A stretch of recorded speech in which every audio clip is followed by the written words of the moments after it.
Johnny Dollar. Earl Poorman, Johnny, down here in Sarasota. Earl, so how's the insurance business down in Florida these days, to say nothing of the fishing? Well, why don't you come down here and find out for yourself? But now listen. I'm listening.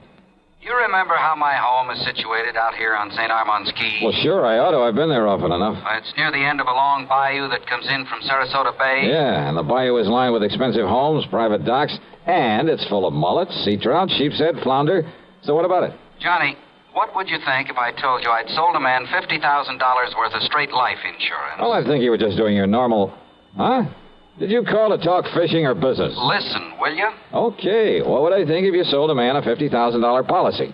And? And then, 3 days later, just this morning, as a matter of fact, found his body floating under my dock. Oh.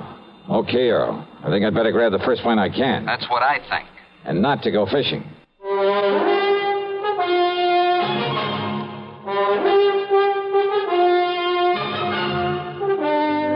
CBS Radio brings you Bob Bailey in the exciting adventures of the man with the action-packed expense account, America's fabulous freelance insurance investigator. Yours truly, Johnny Dollar.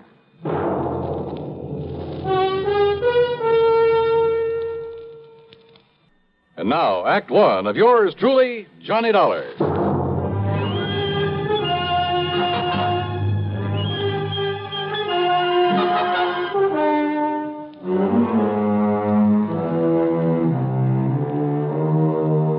Expense account submitted by Special Investigator Johnny Dollar to the Tri-State Life and Casualty Insurance Company, Sarasota office. Following is an account of expenses incurred during my investigation of the Bayou body matter.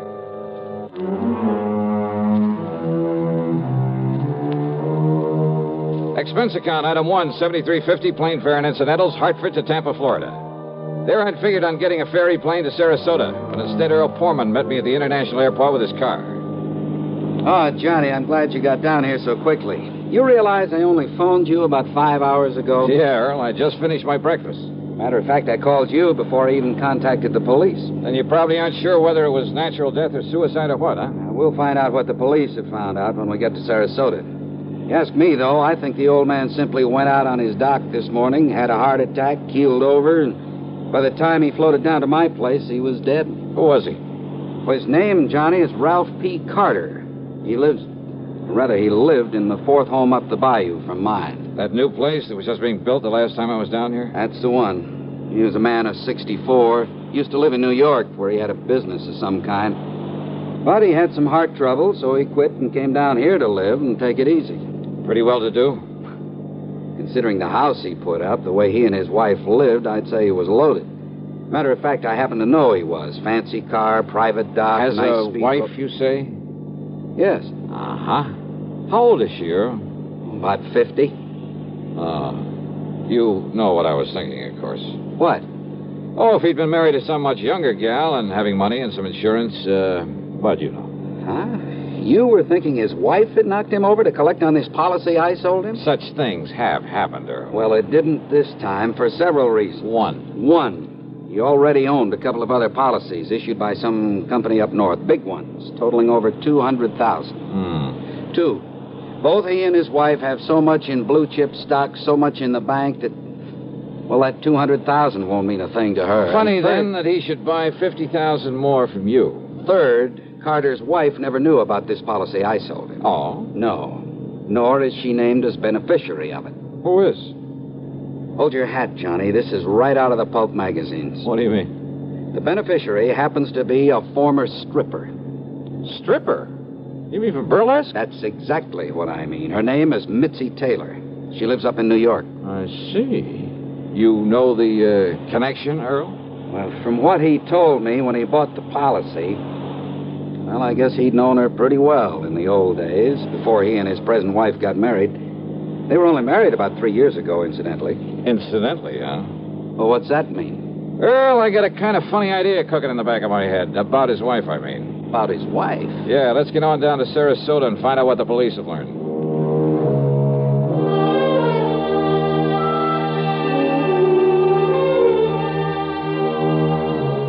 The police hadn't wasted any time.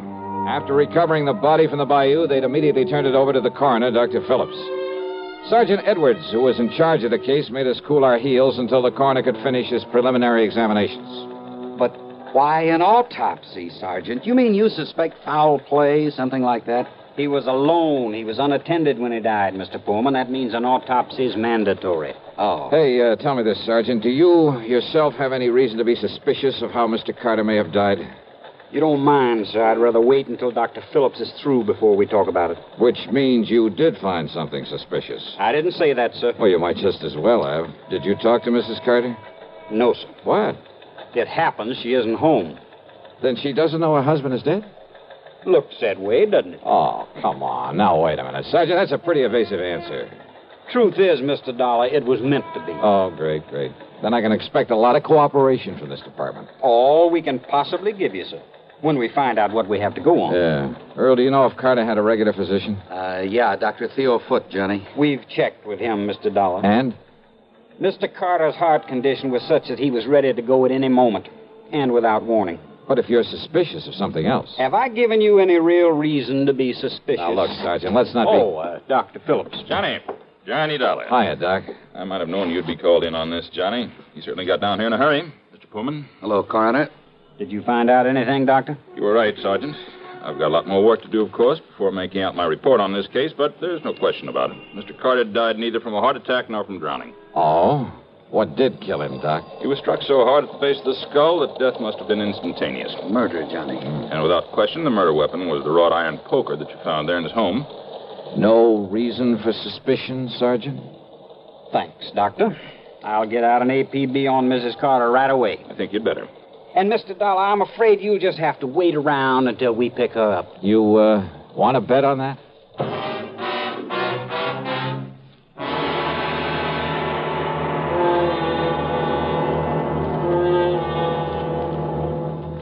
Act two of yours truly, Johnny Dollar, in a moment.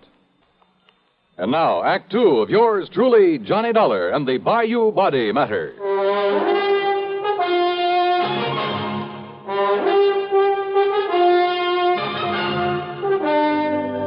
The machinery is in operation, Mr. Dollar, and as soon as we get any word as to the whereabouts of Mrs. Carter, we'll let you know. Yeah, thanks a lot.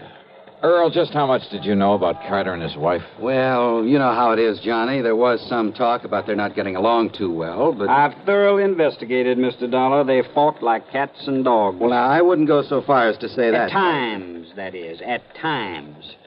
According to the people next door, they had quite an argument just last night. Oh?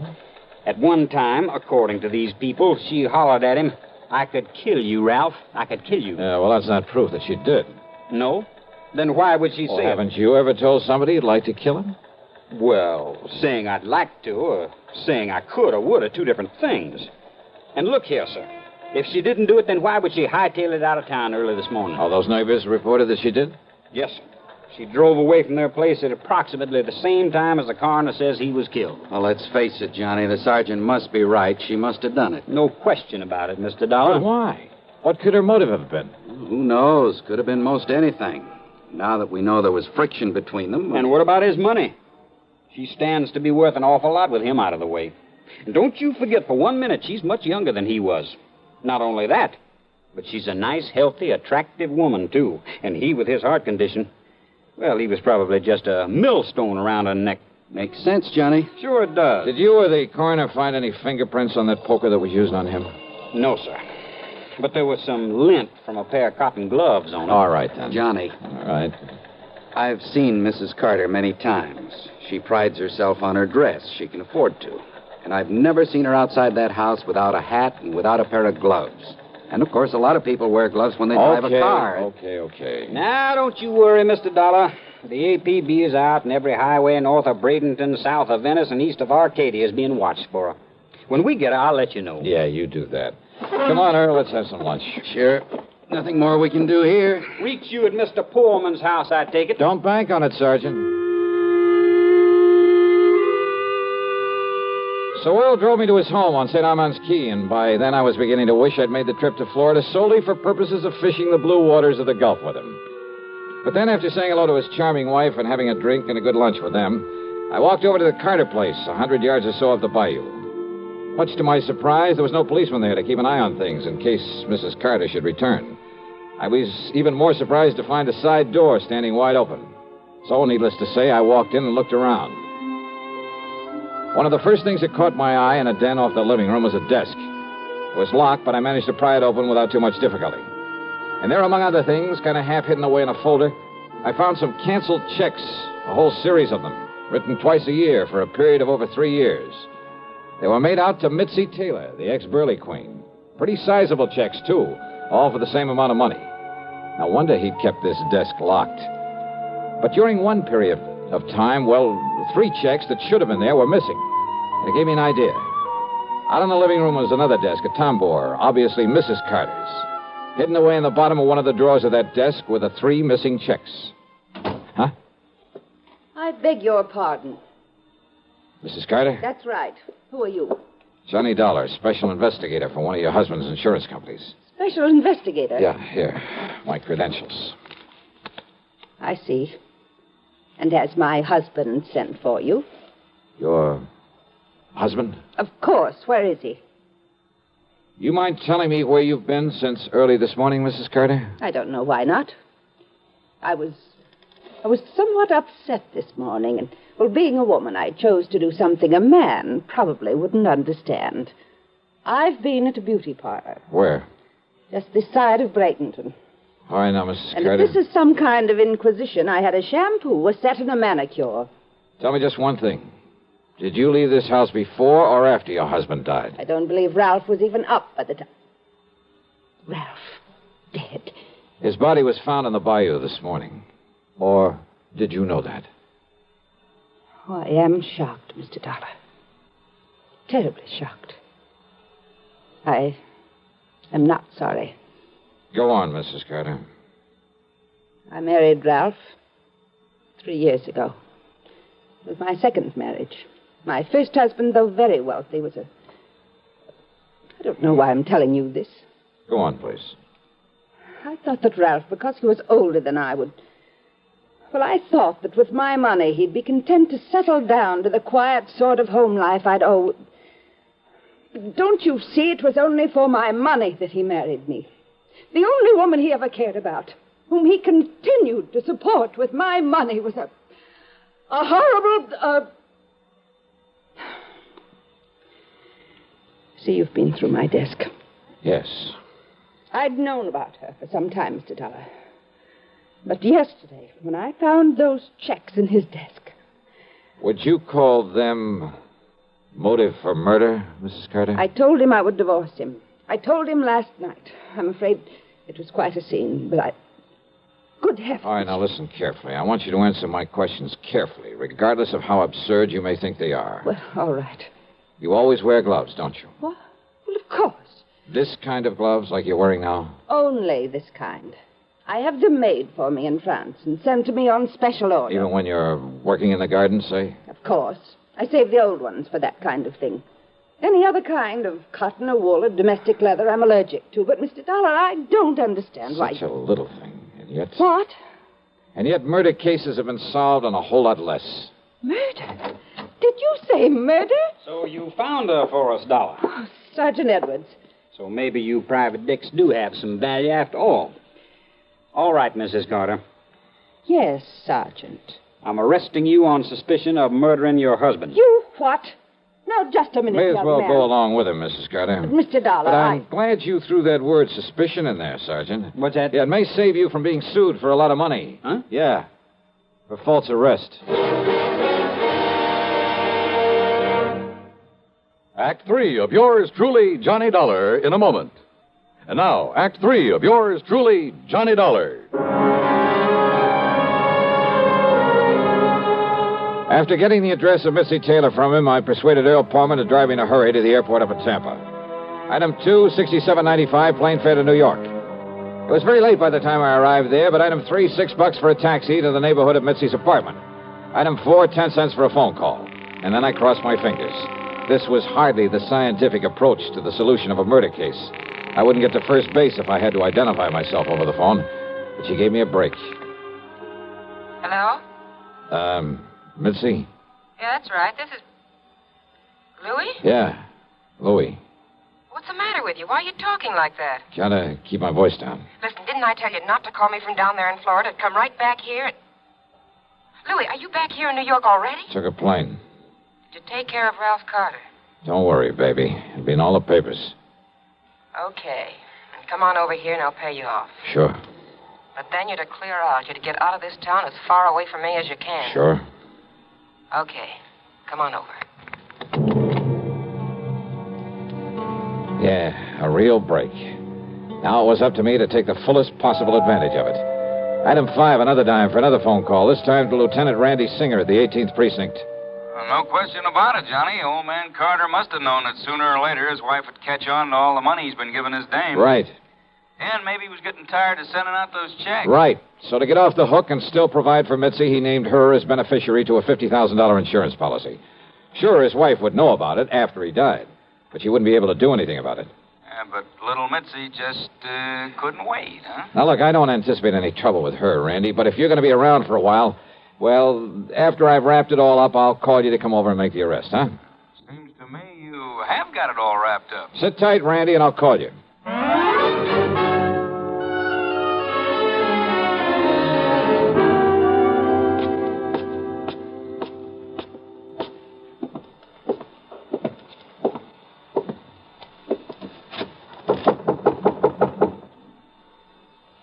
Yeah, who is it? Louis.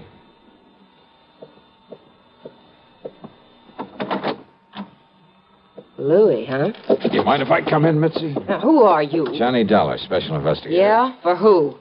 The company that issued that $50,000 policy you are not going to collect on. You know something, Johnny? That's where you're wrong. Oh, you think so? Did you see Ralph Carter's body floating around in that bayou down there in Florida? I'm afraid I didn't. Well, you should have, Johnny. Because then you'd know what you're going to look like floating down the dirty East River. Sorry, Mitzi, but, hey, wait a minute. How did you know Carter's body was thrown into the bayou? You took too long getting over here, Johnny, after that phony phone call.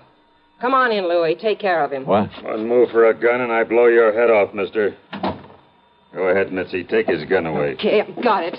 Now keep it on him while I take him apart so we can feed the fish out in that river. No, wait a minute. Huh? Wait till I close the door to the corridor so that... What? That's right, Mitzi. Don't bother. Cops! The cops! Drop it, Louis!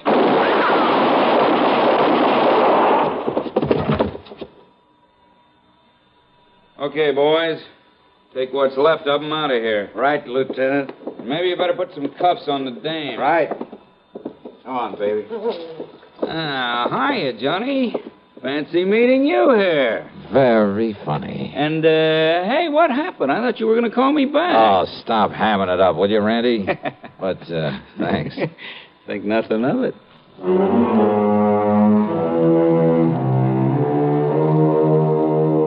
Louis managed to survive, and I understand that the way he shut off his mouth in the hospital, well, I understand he pretty much cinched the case against both himself and Mitzi. So, expense account total, including a big midnight supper for Randy and myself and a train back to Hartford, $168.65. Yours truly, Johnny Dollar.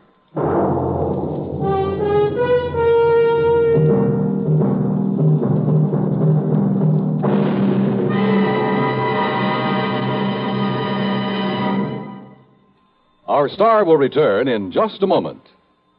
Now, here's our star to tell you about next week's story. Well, next week I take another trip to Florida, and I still don't get a chance to go fishing. Instead, a lesson in how not to commit a murder. Join us, won't you? Yours truly, Johnny Dollar.